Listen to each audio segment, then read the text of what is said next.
Michael B. Jordan. Let me see yours. Give me double smash. Really? Michael B. Offset came in my DMs. Are you embarrassed about We're this? talking. He's not my man. Don't get me wrong, y'all. I like Dr. Cheyenne, but there's some things about her that I am not a fan of. And this right here is one of them. Why would you call her a doctor, brother? What's up, guys? It's your girl Rivah, and I'm back again with another video.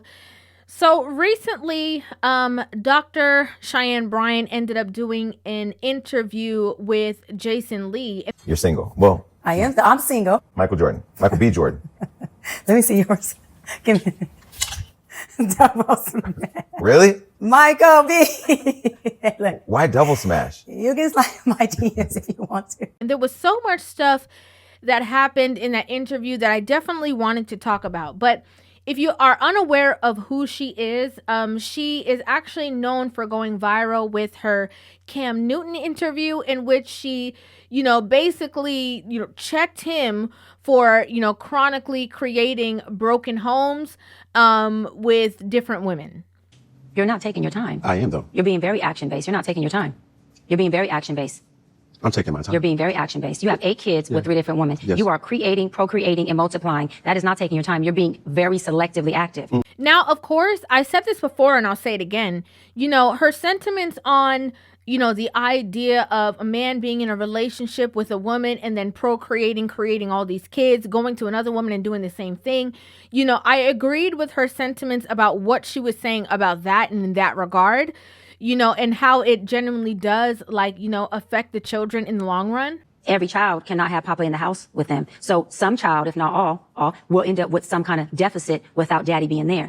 However, something that really stood out to me, it was actually 2 things, was the first thing was that I felt like, she had gone viral through this interview and was kind of giving fuel or ammunition to the boss chicks. We don't need no man. A man can't tell us nothing. We're going to put a man in his place kind of women, based off of the fact that she was having this conversation with him and exposing these natures about him in a way of like, I'm above you, I know more than you because of my degree, and I'm going to tell you how it's supposed to be, and I wish that y'all, as black men or men would stop doing this kind of stuff. And it's a huge dysfunction within our black community that I truly believe personally, statistically, mental health-wise, and community-wise, that black men would stop. Black men with what? Stop doing that they would stop that dysfunctional behavior of compartmentalizing.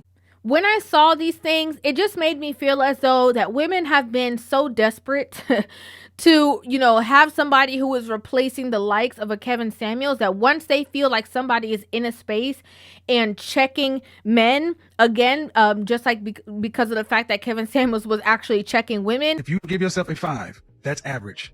Yes. So average looking women tend not to get high earning men. The next thing that got to me was that there was a lot of conversation between, Dr. Bryant and Cam Newton. And in that conversation was about, exuding low functioning behavior, high functioning behavior. Most people who are low functioning are exactly who they are. Exactly who they are. Doesn't make it bad for being who they are. Exactly who they are. That's their pain, their trauma. They're going to flee, they're going to scream, they're going to hit, they're going to do whatever comes up. And she also was talking about the fact that she, is no longer low functioning. She's now high functioning. And it doesn't mean that she doesn't have certain feelings, but she does not act upon those feelings because of where she is. High functioning only means, Cam, that I feel them same feels. I still feel, see my language, I'm ready to go there. I'm flamed, I'm triggered. It's all there, right? But it's still dormant. It's still in me. And high functioning means I can regulate those emotions. Ironically, around the same time that, the interview with Dr. Cheyenne Bryant went viral, there was clips that came up of her being on the TV show Basketball Wives. And in my opinion, the only thing that she was exuding at that time was low functioning behavior. Like dancing with the stars. Shut the fuck up. You being scary. You talking. Shut up. So again, immediately I noticed this contradiction. But, something that ended up happening was that comedian Corey Holcomb ended up actually going on to Cam Newton. And when he did speak about a lot of things in regards to Dr. Cheyenne Bryant, a lot of people sometimes when he says things, it gets lost in the sauce because he's a comedian or he's funny or whatever the case is. but there was a lot of truth to the things that he said. You know, he did talk about the way in which she was kind of like maneuvering around the conversation when Cam Newton was asking about 50 Cent. You mentioned Curtis Jackson.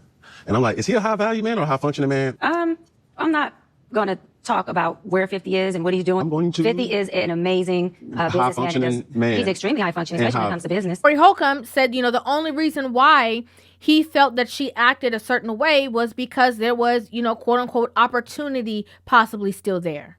When you hit her with that 50 Cent and she was stuck, it was classic, but that's not promoted. But she praised 50 Cent because there's opportunity maybe there for her. Not too long after that, you know, after he said this, you know, she was basically saying that she was ready to be in a relationship. And then she had posted this clip saying that she's ready, you know, to settle down and find a man. For babies and a husband.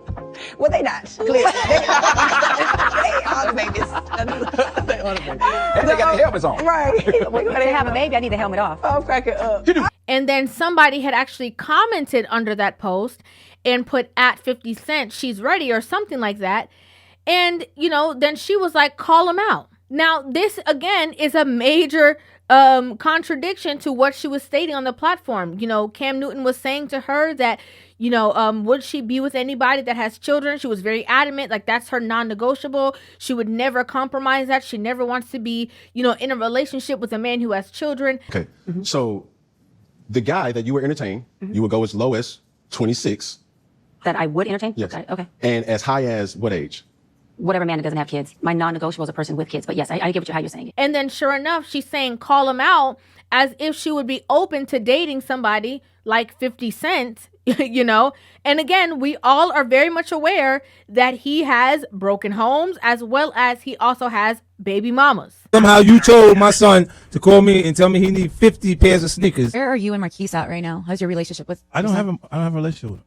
All of the behavior, in my opinion, that she's exuding is giving very much doctor. I'm a doctor. Okay? And a lot of people get mad. A lot of women can't stand Corey Holcomb. They get mad at me. Why do you agree with him? I could see eye to eye with you on a lot of things. I don't understand why you agree with him. But when he was, you know, calling out all of these other things that again ended up, you know, the story ended up coming out later on that there was more attached to what he said and he was actually right about those things. It again leads to the same thing as doctor. You know? Why would you call her a doctor, brother? When somebody say Dr. Bryant, it irks me. Where's her colleagues?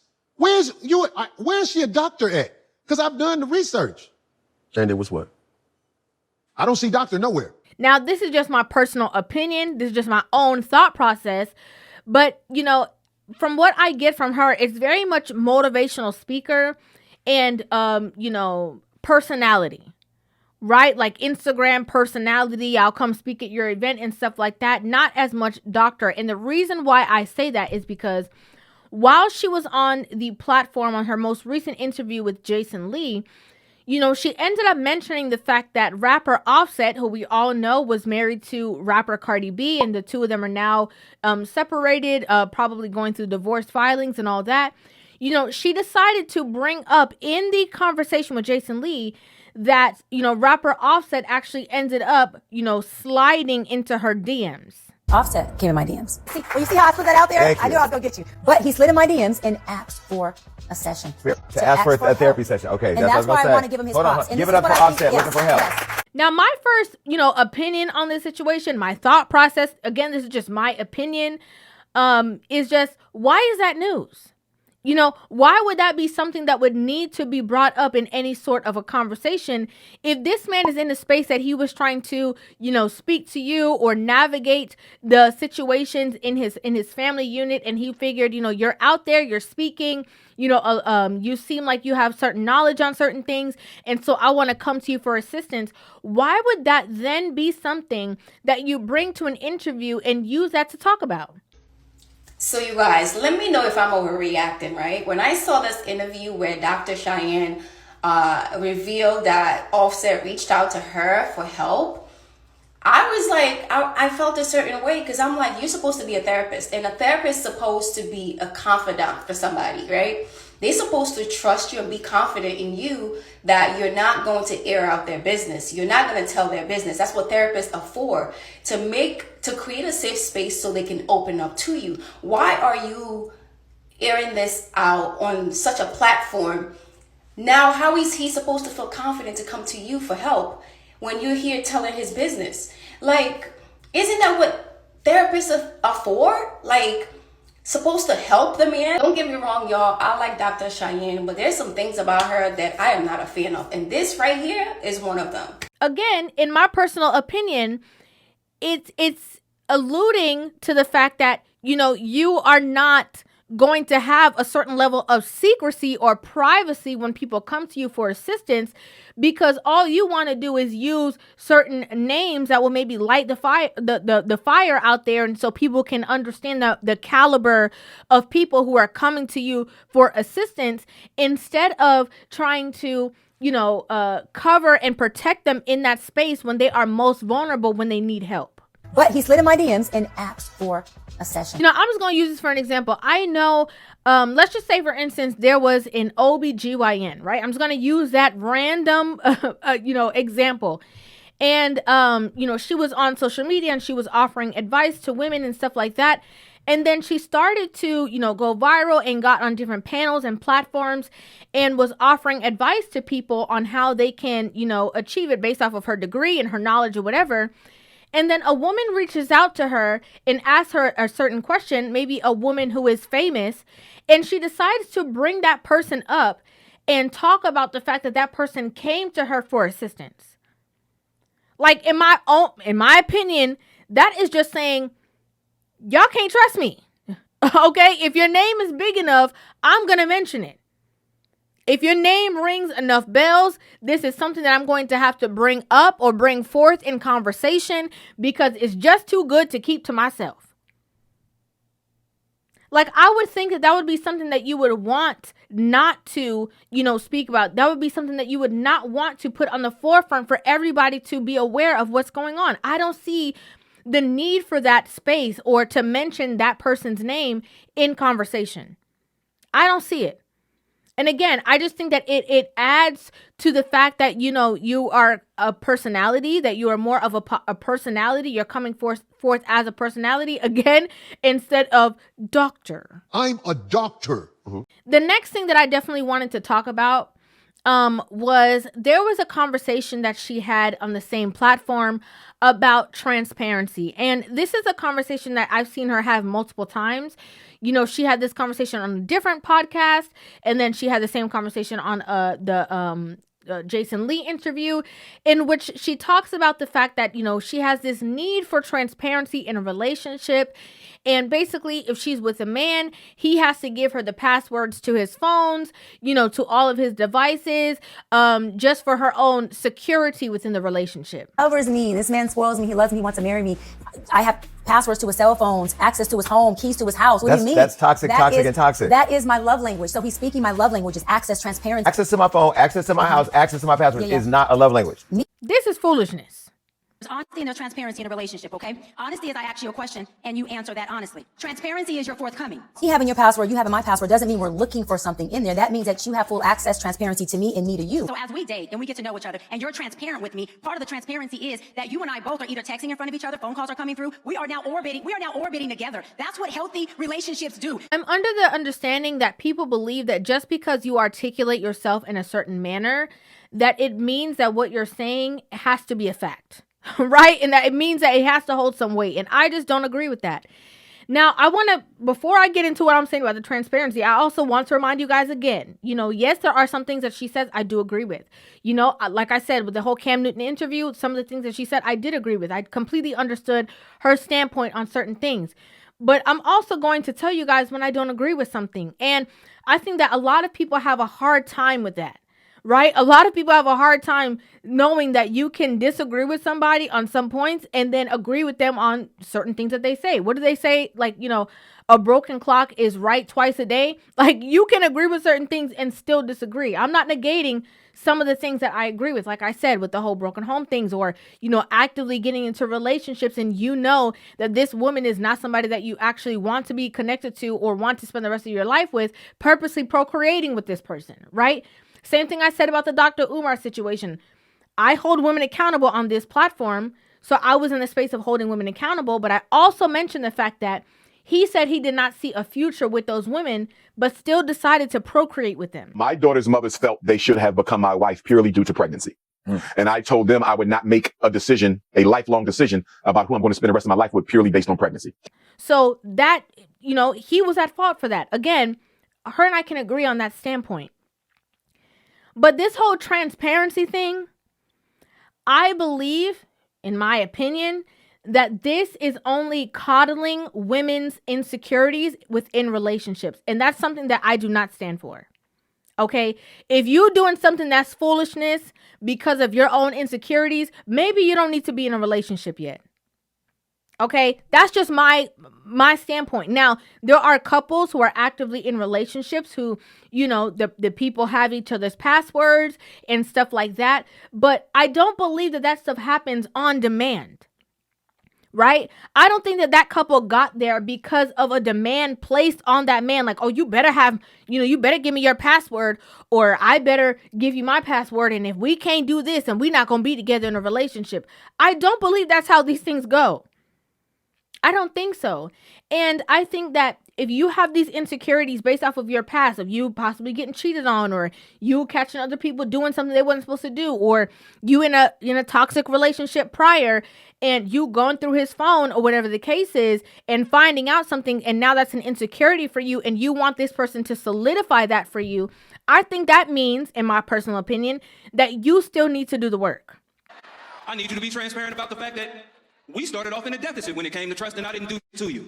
Okay, because you can have the password to the phone, you can have the password to the internet, you can have the password to the email. If a man is going to do something, he gonna find a way to do it. The only thing that you were offering this man is a space to be more creative. Okay, I'm just gonna keep it real with you. But I do not agree that men should be coddling certain toxic insecurities that women have within relationships. I don't believe so. I believe that for everybody to be the best version of themselves, you have to get over some of that stuff. Okay? And you getting over that is you're going to have to trust me. Regardless of if you have my phone password or not, regardless of if you have my social media password, you're going to have to trust me. I believe men should be standing 10 toes down on what they feel and what they know, and should not be bending to these, in my opinion, different divots of conversations just so that woman can still have control. Because that's what it seems like to me. Covers me. This man spoils me. He loves me. He wants to marry me. I have passwords to his cell phones, access to his home, keys to his house. What do you mean? That's toxic, and toxic. Coddling a woman's insecurities by her saying like, oh, I just want transparency, and I just want you to be able to do this. And, I just feel like I need access. And because, it just means a lot to me if you do this. That is just a beautiful way of saying I have control issues. I want to make sure that I have said control. I want to be all up in through this whenever I feel like, so I can double check if you're doing something, even if you've given me no reason to feel or believe that you are. I don't stand by that. I don't agree with it. Okay, what happens to the two of you just building a natural trust? I think you ought to be transparent about the fact that you went through my phone and didn't find it. Amen. I think you ought to be transparent about them last few days that still be calling you. You may not entertain them, but they still be calling your phone. I need you to be transparent about why you don't trust them. That reminds me of, the conversation that LL Cool J's wife said, where she's like, you know what? I was in a relationship with him going off because, he got to go on tour and stuff like that. And I had to realize, like, I'm going to let him be. I'm going to let him show me that he is standing 10 toes down in this relationship with me. I'm going to give him that space. I'm not going to go with him everywhere he go on tour. I'm not going to sit everywhere and watch him like I'm his mother. I'm not going to do that because he's a grown man. He makes his own decisions. It's going to be his choice what he wants to do. He should know if he wants to be with me or not. That's it.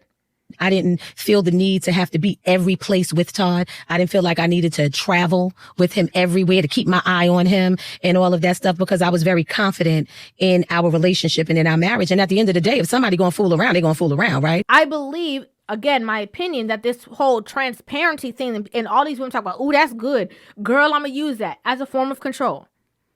Okay? Again, we should not be coddling this insecurity that you have. I don't agree with that. I do not agree with that. You need to do the work. you need to trust that that's what it is and that's what it's not. Because when women have unhealed insecurities and they enter into these relationships, what even don't look like is something gonna look like it's something to you. Okay, he could be texting a coworker and she could say, "Oh, great job today. Really loved how you said that joke. Whatever. Can't wait till tomorrow so we can finish what we were doing." Right? I just made that up. Okay, I just made that up out of thin air. And that same woman could have been talking about how great he was in the presentation, how great he handled it, and how they can't wait till the next presentation. But you're gonna create something. Now you can't go to the work party. Because you don't cause, you don't have all this unnecessary beef, this uncomfortable space between him and his coworker that don't want him. It's crazy. And again, it's something I do not agree with. I don't agree with that. You're single. Well, I'm single. You knew because I've been single 6 years. Being that Dr. Bryant has said that she has been single for such a long time, she also made it very clear that this is going to be the first time that she's utilizing any of the tools that she's preaching to other women. I say I'm in my choosing stage and I'm really looking forward to staying, but it will be my first time utilizing a lot of my new tools. Now, though, I do have a standpoint where, people can give advice on certain things. Just like, for example, an orthopedic doctor, he can tell you so much about the healing process, even if he's never had a broken bone, right? Like, he obviously went to school for it. He has a knowledge of it and stuff like that. The fact that she is sending 10 toes down and influencing all these other women, and then she says on her own that she has not utilized certain tools and that she's hoping that she gets into a relationship with somebody who would be patient enough with her while she's navigating, learning the things that she's talking about, I think is a little bit unfair. Of this attachment anxiety I've had to work through, of what that looks like. So there's going to be things in me that are new, that inflame and trigger, that I'm going to have a hell of a man who's mature enough, emotionally intelligent enough to sit through certain conversations with me that are going to be transparent. The reason why I think it's unfair is because you are telling women to stand 10 toes down on something that you don't even know if you could stand 10 toes down on. Like, we're having the conversation, which brings me back to the beginning of what I was saying to you guys about the Cam Newton interview about checking a man and putting a man in his place. We're doing this to put men in alignment so that they can be more gracious for us, bend for us, when we have growth that's necessary, but we're steadfast on the things that we're not accepting from men. It doesn't equate. It's actually something that's not working, right? Like, we should be telling women to have grace for men, especially if a woman is wanting or requiring grace from her new partner. I want a hybrid for y'all out there who want to know, meaning a man who's high functioning enough to meet my healthy high functioning, but low functioning enough to deal with me when my abandonment inflames, to deal with me when some of my dysfunctions that I'm still working on inflame. I just think that it's necessary that, I believe it was Kevin Samuels who said it. And he said, if you allow people to talk long enough, you'll get to see more of who they really are. And again, I just have to say, just in my personal opinion, I'm going to repeat myself. Okay. There's not some things that she says that I don't agree with. I could never get on here and lie to y'all and say that. There are some things that she said that I have agreed with. However, I think that, again, it's giving more doctor. I'm a doctor. With the quotation marks. It's giving, it's a stage name, right? And it's giving more of a personality. And like I said, a motivational speaker and a more of a feeling-based conversation. That's just my own personal opinion. I know there's a lot of women out there, a lot of people out there who love her, stand by her, are still actively using her regardless because they don't see the things in a certain way, whatever the case is. And that's completely up to them. That's up to y'all. If that's what you want to do, I would never tell you not to do that or seek counsel from this person. If that's what you so choose to do, I would never say that you shouldn't. It's just that my personal, thoughts from that first interview and a lot of my own opinions based off of the things that I've seen have been deemed true. And I always want women to have the best